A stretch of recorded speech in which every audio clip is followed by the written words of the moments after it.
Students, आप सब कैसे हैं? उम्मीद करो आप सब बहुत ही अच्छे होंगे। और अभी सीबीएसई ने एक नई अपडेट दी है, जिस अपडेट में बताया गया है कि जैसे आप सबको पहले पता होगा कि कुछ स्टूडेंट्सों के एग्ज़ाम जो इंटरनल एग्ज़ाम थे वो रह गए थे, ठीक है, उन्होंने नहीं दिया था। तो उनके बारे में यहाँ पे अभी एक नई अपडेट दी गई है कि उस अपडेट में ये बताया गया है कि अब दोबारा उन्हें स्कूल में एग्ज़ाम देने की ज़रूरत नहीं है, ठीक है। तो ये अभी जस्ट सीबीएसई के लेटेस्ट जो है अपडेट आया, तो ये अपडेट मैंने अभी आपको जस्ट ये शेयर कर रहा हूँ, ठीक है। और एक बात और, इसको मैं डिटेल में अभी बताऊँगा। अगर आपने अभी तक इस चैनल को सब्सक्राइब नहीं किया है तो पहले सब्सक्राइब जरूर कर लीजिएगा, ठीक है, ताकि कोई भी नई अपडेट सीबीएसई से लेकर और अदर बोर्ड से लेकर कोई भी रिजल्ट को लेकर जो भी जानकारी आती है मैं आपको सबसे पहले मैं इस चैनल पे अपडेट करूँगा, ठीक है। तो आप जरूर सब्सक्राइब कर लीजिएगा। तो मैं जो न्यूज़ बता रहा हूँ वो लिंक मैं आपको डिस्क्रिप्शन में शेयर कर दूँगा, आप वहाँ से भी देख सकते हैं, ठीक है। न्यूज़ ये है जो मैं आपको एक बार समझा देता हूँ कि सीबीएसई ने दी राहत, आंतरिक परीक्षा से चूके विद्यार्थियों का नहीं होगा इम्तिहान, कि दोबारा उसे एग्जाम देने की जरूरत उन बच्चों को जरूरत नहीं पड़ेगी, ठीक है। तो डिटेल में मैं आप सबको बताता हूँ कि सीबीएसई ने 12वीं परीक्षा को लेकर तैयार किए गए नए फॉर्मूले में छात्रों को राहत प्रदान की है। बोर्ड ने यह स्पष्ट कर दिया है कि जो छात्र किसी कारणवश परीक्षा देने से ही वंचित रह गए उन्हें से स्कूल अब परीक्षा नहीं ले सकेंगे। तो ये आप लोगों के लिए बहुत ही एक अच्छी खबर है, ठीक है।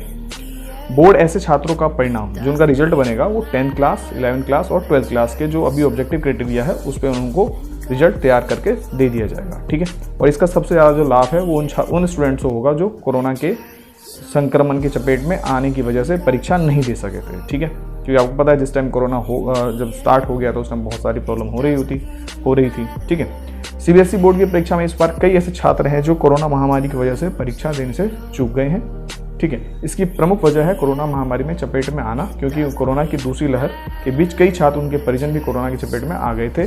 इस वजह से कई छात्र आंतरिक मूल्यांकन परीक्षाओं, मतलब कि इंटरनल जो एग्जाम है, ठीक है, वो नहीं दे पाए थे, उसमें शामिल नहीं हो पाए थे, ठीक है। और इसी बात को लेकर उन सभी स्टूडेंट्सों को अभी तक चिंता सता रही थी कि उनने तो परीक्षा में शामिल हुए नहीं थे, ठीक है, तो उनका रिजल्ट कैसे प्रिपेयर किया जाएगा, ठीक है। तो इसलिए सीबीएसई ने ये फैसला ले लिया है, ठीक है।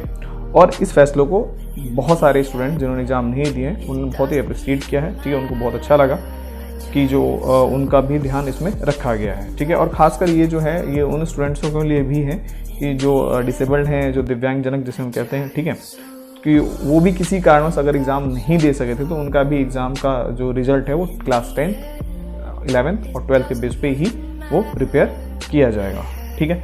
इसमें एक और इम्पोर्टेंट बात है, ठीक है, मैं ये कहूँगा इस पूरी वीडियो को जरूर देखिएगा, आपको जो भी डाउट्स होंगे सारे क्लियर हो जाएंगे, ठीक है। तो अगर कोई और भी डाउट्स आता है तो आप कमेंट बॉक्स में प्लीज़ मुझसे पूछ सकते हैं, मैं वहाँ पे आपका रिप्लाई दे दूंगा। कि स्कूल जो स्टूडेंट्स हैं, ठीक है, स्कूल छात्रों से अंकों का नहीं करा सकेंगे सत्यापन, ठीक है, कि जो स्टूडेंट्स हैं उसे दोबारा मार्क्स को रिवैल्यूएशन नहीं करा सकते, मतलब इसमें कुछ कंडीशन है वो अभी मैं आपको क्लियर करता हूँ न्यूज़ के माध्यम से, ठीक है।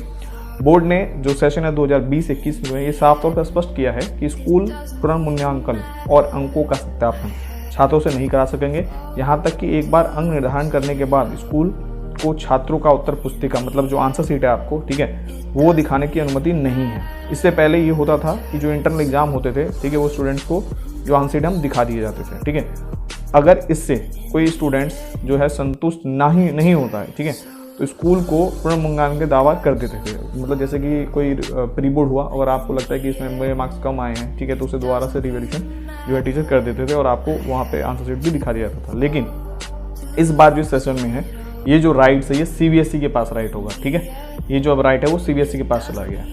और बोर्ड से अगर आपको जो भी एग्ज़ाम के नंबर्स मिलते हैं, जो भी आपका रिजल्ट आता है, ठीक है, अगर आप उसमें ऐसा लगता है कि आप उससे मतलब सेटिस्फाइड नहीं है तो आप दोबारा एग्ज़ाम दे सकते हैं। जैसे कि आपको पहले पता होगा कि जब ये कोविड-19 मतलब एक तरीके से ठीक हो जाएगा, आप ये कह सकते हैं कि ज़्यादा उसका इफेक्ट नहीं होगा, तो हो सकते हैं आप दोबारा एग्ज़ाम वहाँ पे दे सकते हैं, ठीक है। अब एक और नई जानकारी है इसमें कि अगर एक बार सीबीएसई के वेबसाइट पे जो स्कूल के द्वारा जो भी नंबर्स अपलोड कर दिए गए हैं उस नंबर को हम दोबारा चेंज नहीं किया जा सकता है, ठीक है। इसमें यह भी ऐसा बताया गया है कि मैं पढ़ के बताता हूँ कि एक बार अंक अपलोड करने पर नहीं हो सकेंगे संशोधन, मतलब उसमें दोबारा करेक्शन नहीं हो सकता। सीबीएसई ने स्कूलों को स्पष्ट बता दिया है कि आंतरिक मूल्यांकन के बाद दिए गए अंकों का ध्यान से जांचा जाए, क्योंकि स्कूल की ओर से एक बार अपलोड किए गए अंकों को अंतिम माना जाएगा। इसके बाद गलत अंक अपलोड करना या फिर संशोधन को लेकर किए जाने वाले अनुरोध को स्वीकार नहीं किया जाएगा, ठीक है। तो केवल एक बार ही अंकों का अपलोड करने का विकल्प मौजूद रहेगा। मतलब आप ये कह सकते हैं अगर एक बार स्कूल ने कोई भी जो है मार्क्स अपलोड कर दी हैं, उसमें कोई करेक्शन है, तो उनको बड़े ध्यान से इस बार जो है अपलोड करने पड़ेंगे, क्योंकि करेक्शन का कोई यहाँ पर ऑप्शन नहीं दिया गया है, जो इस न्यूज़ में भी आपने देखा होगा। ठीक है, तो आई होप आपके जो भी डाउट्स थे वो सारे के सारे क्लियर हो गए होंगे। ठीक है, और ऐसी नई अपडेट के लिए इस चैनल पर आप बने रहिए। फिर मिलते हैं नेक्स्ट वीडियो में, तब तक के लिए थैंक यू।